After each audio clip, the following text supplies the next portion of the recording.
We are in the hydraulic laboratory of Politecnico di Milano.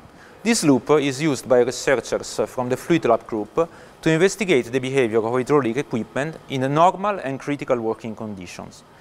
The loop is made of different components, including straight pipes, pipe bends, junctions, and several valves which are used to control the flow.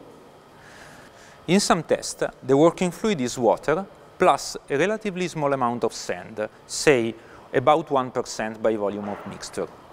In few tens of hours, the valves are completely damaged. Impressive, isn't it?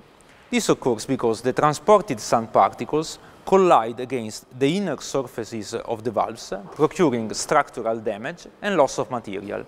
This phenomenon is called solid particle erosion. A flow of water and sand is an example of particle-laden flow. More generally, particle-laden flows are two-phase flows of a carrier fluid, which can be either a liquid or a gas, mixed with solid particles.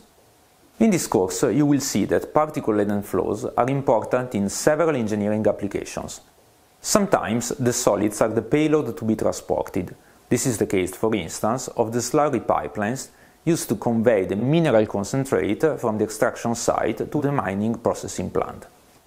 In other cases, the presence of solid is just a side effect that cannot be avoided.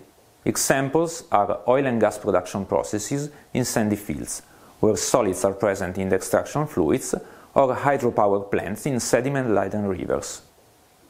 The design and the management of particle-laden flow systems require special attention, not only from the point of view of energy and fluid dynamic efficiency, but also in relation with structural durability.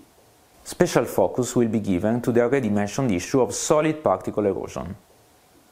In order to be able to effectively handle particle-laden flows, deep insight into the physics and modeling of this complex phenomena is required. In this perspective, the first part of the course will be dedicated to illustrating the physical fundamentals of particle-laden flows.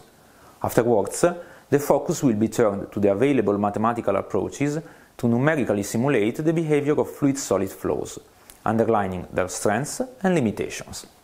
Alongside with the numerical simulations, some discussion around the experimental testing of particle-laden flows will be provided. This course was developed within a research project financed by the Time Association and involving 5 partners over 3 different continents.